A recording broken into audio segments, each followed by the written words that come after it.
Assalamualaikum warahmatullahi wabarakatuh.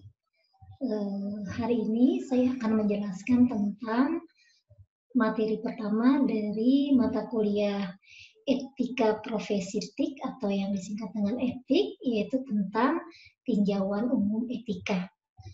Untuk pokok pembahasan itu ada 4, yaitu tentang pengertian etika, pengertian moral, pengertian norma, dan yang keempat tentang etika dan teknologi. Oke, saya akan masuk pada penjelasan pokok bahasan yang pertama, yaitu tentang pengertian etika. Di sini pengertian etika yang akan saya jelaskan adalah pengertian etika menurut Kamus Besar Bahasa Indonesia, terbitan Departemen Pendidikan dan Kebudayaan tahun 1988. Dalam kamus ini dijelaskan tentang 3 pengertian etika. Pengertian yang pertama adalah bahwa etika adalah tentang ilmu tentang apa yang baik dan buruk, tentang hak dan kewajiban moral. Nah, dari pengertian pertama ini bisa kita lihat bahwa seseorang itu baik atau buruk bisa kita lihat dari pelaksanaan hak dan kewajibannya. Ya, jika ia melaksanakan hak dan kewajibannya dengan baik, maka bisa dikatakan bahwa seseorang tersebut berperilaku baik. Sebaliknya, jika tidak melaksanakan hak dan kewajibannya, maka orang tersebut dapat dikatakan berperilaku buruk atau bisa disebut juga dengan tidak beretika. Kemudian pengertian yang kedua adalah bahwa etika merupakan kumpulan azas atau nilai yang berkenaan dengan akhlak.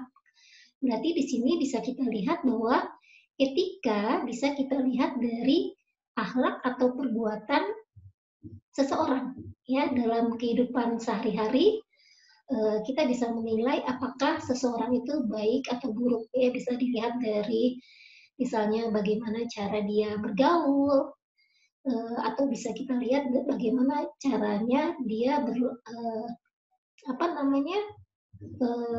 dari sopan santun yang dia perlihatkan dalam kehidupan sehari-hari, bagaimana cara berperilakunya kepada orang yang lebih tua, kepada orang yang lebih kecil, ya, itu kita bisa melihat seseorang itu baik dan buruk, ya. Kemudian pengertian yang ketiga adalah bahwa etika yaitu nilai mengenai benar atau salah yang dianut di masyarakat.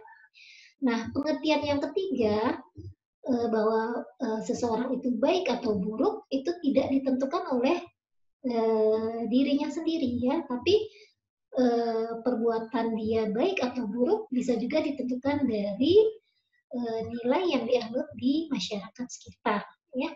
Jadi dari pengertian yang ketiga ini kita tidak bisa memiliki prinsip EGP, emang gue pikirin, ya, atau bertindak semau gue gitu, ya, karena di sini kita memiliki bisa dikatakan bahwa kita sebagai makhluk sosial tidak hidup sendiri tapi hidup di tengah masyarakat, maka segala tindak tanduk atau akhlak dan perbuatan kita itu akan dinilai oleh masyarakat sekitar, ya. Nah, apakah perbuatan kita baik atau buruk itu akan dinilai oleh masyarakat sekitar. Jadi dapat kita simpulkan bahwa yang dimaksud dengan pengertian baik di sini adalah sesuatu hal dikatakan baik bila ia mendatangkan rahmat dan memberikan perasaan senang atau bahagia. Atau bisa dikatakan sesuatu dikatakan baik bila ia dihargai secara positif. Ya, jadi kita nilai saja diri sendiri, ya, ketika seseorang mengapresiasi perbuatan kita dengan senyum, ya, atau dengan dengan ucapan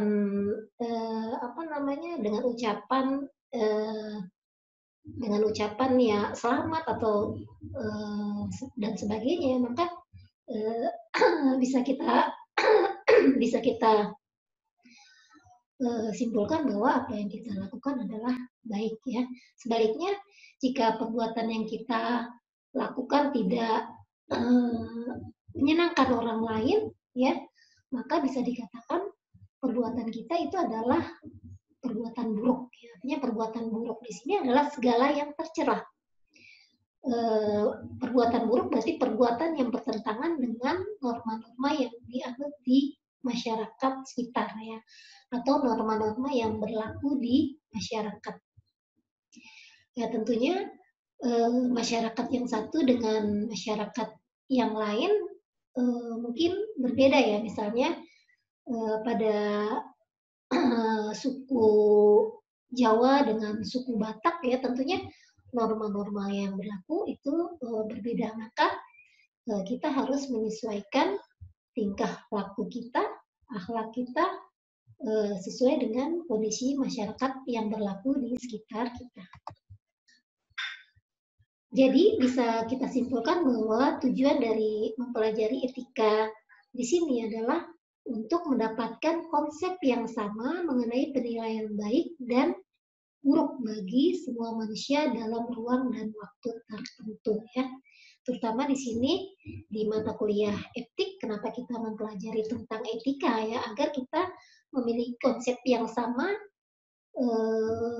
pada perilaku dalam profesi kita sebagai orang IT, gitu ya. Karena perkembangan teknologi dan informasi ini selain memberikan pengaruh yang baik, ada juga yang memberikan pengaruh yang buruk, ya. Ya, bagaimana agar nanti pengaruh yang buruk itu tidak kita terapkan dalam perbuatan keseharian kita sebagai orang IT, nah, seperti itu. Kemudian yang berikutnya kita masuk kepada moral, ya. Jadi intinya etika itu tadi adalah nilai baik atau buruk yang bisa kita lihat dari kegiatan keseharian kita, ya, yang dimana baik dan buruknya itu juga dapat ditentukan dari norma-norma yang berlaku di masyarakat sekitar. Kemudian moral ini berasal dari bahasa Latin yang disebut dengan mos, artinya adat kebiasaan. Secara etimologis, moral sama dengan etika, yaitu nilai dan norma yang menjadi pegangan seseorang, ya. Jadi sama, ya, etika dan moral. Ketika kita berbicara etika berarti itu moral, tapi moral lebih kepada adat kebiasaan. Jadi akhlak atau perilaku yang biasa kita perlihatkan di dalam kehidupan kita sehari-hari, ya. Nah, di sini menurut Lawrence Kohlberg dalam buku Wahyono tahun 2006 pada halaman 6, beliau mengatakan bahwa moral ini mengalami perkembangan, yaitu ada 3 tahap perkembangan dari moral, ya. Yaitu tingkatan yang pertama disebut dengan konvensional, prakonvensional, tingkatan yang kedua disebut dengan konvensional, dan tingkatan yang ketiga itu disebut dengan pasca konvensional. Nah, dari 3 tingkatan ini kita melihat perkembangan etika mulai dari bayi, gitu ya, sampai dengan mulai dari kita anak-anak, ya, anak kecil sampai dengan dewasa, ya, maka moral ini mengalami perkembangan. Oke, kita lihat tingkatan pertama yang disebut dengan prakonvensional. Pada tingkatan 1 ini etika mengalami 2 tahapan perkembangan, ya, yaitu orientasi kepatuhan dan hukum, dan tahap yang kedua adalah orientasi minat pribadi.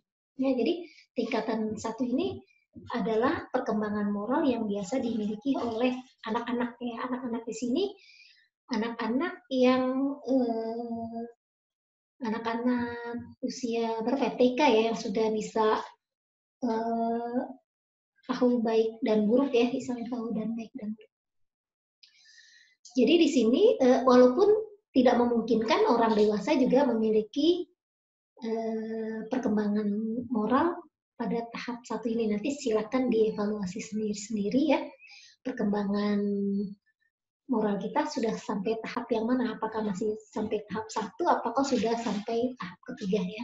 Jadi tingkatan ke-1 ini biasanya moral yang dimiliki oleh usia anak-anak ya, yaitu yang pertama orientasi kepatuhan dan hukuman. Di anak-anak biasanya anak-anak biasanya mengetahui atau menilai baik dan buruk itu dari hukuman yang dia terima ya. Ketika orang tuanya memberi hukuman dalam bentuk teguran, maka mungkin anak-anak itu masih akan menganggap bahwa apa yang dia lakukan itu masih dikatakan baik ya. Atau ketika orang tua memberikan pujian terhadap perbuatan yang dia lakukan, maka dia akan menilai bahwa perbuatan yang dia lakukan itu baik ya. Sementara ketika orang tua memberikan hukuman pada perbuatan yang dia lakukan, maka anak-anak akan berpikir bahwa perbuatan yang dia lakukan itu adalah buruk ya. Semakin keras hukuman yang diberikan dari orang tua, ya, maka anak-anak akan berpikir perbuatan itu sangat buruk sekali ya. Jadi biasanya orang tua mulai dari negar, kalau sudah ditegar nggak dikerjain juga kan biasanya diberikan hukuman ya yang lebih dari sekedar teguran ya. Jadi kalau masih ditegur berarti kita masih perbuatan kita masih bisa ditolerir, berarti masih dianggap baik. Tapi ketika sudah diberikan hukuman maka kita akan anak-anak akan menganggap bahwa perbuatan yang dia lakukan adalah buruk. Kemudian tahap yang kedua dari perkembangan moral anak-anak adalah orientasi minat pribadi. Jadi apa untungnya buat saya? Nah, anak-anak juga menilai perbuatan baik dan buruk adalah dari manfaat yang dia dapatkan ya. Jadi biasanya anak-anak ketika dia nanti akan melakukan perbuatan buruk, dia minta sesuatu. Ya misalnya ibunya menyuruh belajar itu kan perbuatan baik. Tapi anak-anak biasanya memberikan sebuah penawaran, iya belajar tapi nanti belikan ini gitu ya. Nah, berarti perbuatan baik dan buruknya itu adalah dilihat dari ketika saya lakukan ada keuntungan nggak buat saya. Jadi biasanya kan orang tua kalau nyuruh sesuatu nanti ada hadiahnya. Kalau ada hadiahnya berarti perbuatan. Tapi kalau tidak ada hadiahnya ya nggak dijalanin, berarti itu perbuatan. Nah, apakah kita masih dalam perkembangan moral anak-anak? Silakan dievaluasi sendiri. Kemudian tingkatan yang kedua atau konvensional, ini biasanya dimiliki oleh anak-anak usia usia SD, mungkin bisa ya SD ke atas ya, SD ke atas di mana di sini tingkatan kedua atau konvensional moral mengalami dua tahapan perkembangan, yaitu orientasi keserasian interpersonal dan konformitas atau sikap anak baik, dan tahap yang kedua adalah orientasi otoritas dan pemeliharaan aturan sosial. Nah, di sini kalau tadi di usia anak-anak dia melihat perbuatan baik dan buruk itu adalah dilihat dari keuntungan yang akan dia dapatkan. Tapi kalau di tingkat kedua ini anak-anaknya sudah bisa melihat sudah bisa mulai membuat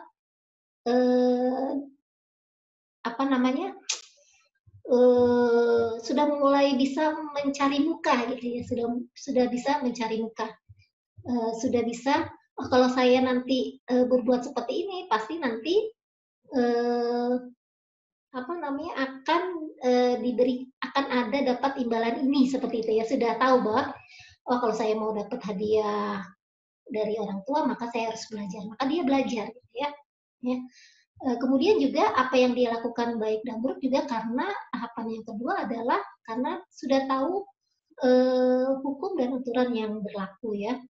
Misalnya di sini kalau saya mencuri, saya tahu bahwa nanti akan dihukum ya, akan mendapatkan hukuman ya. Jadi tingkatan perkembangan ini biasanya usia remaja ya. Usia remaja ini sudah mengetahui bahwa kalau saya mencuri akan dapat hukuman dari misalnya pihak yang berwajib ya di sini.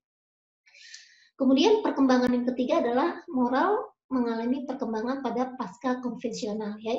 Di sini mengalami dua tahap perkembangan disebut dengan orientasi kontrak sosial dan yang kedua tahap prinsip etika universal ya. Jadi di sini manusianya ya sudah mengalami apa namanya? Jadi kalau di tingkat kedua anak-anak masih dalam diri individu ya, tapi kalau di tingkat yang ketiga ya remajanya di sini remaja yang sudah bersosialisasi dengan lingkungan sekitar ya, sudah mulai memperhatikan bagaimana terlihat baik di masyarakat sekitar. Bahkan pada tahap yang kedua ini prinsip etika universal, bagaimana saya bisa memperbaiki keadaan sekitar menjadi baik ya. Artinya ketika kita sudah memiliki kemampuan untuk mendakwahi seseorang, berarti tingkatan moral kita sudah mengalami pada tahap yang ketiga. Untuk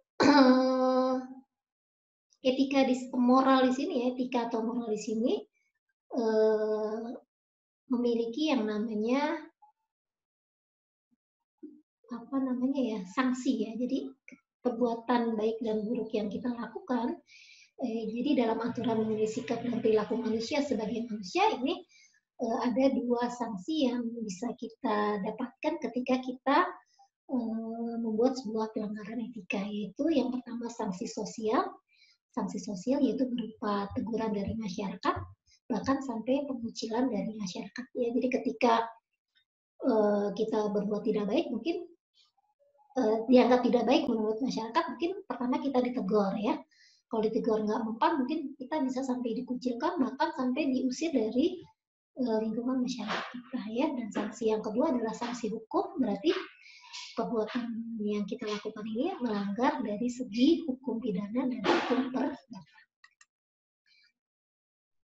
Dan yang terakhir adalah tentang etika dan teknologi ya. Seperti kita ketahui bahwa teknologi adalah segala sesuatu yang diciptakan manusia untuk memudahkan pekerjaannya. Ya tentunya ada beberapa dampak dari perkembangan teknologi di sini ya, di mana salah satunya adalah kehadiran teknologi membuat manusia kehilangan beberapa sense of human yang alami ya.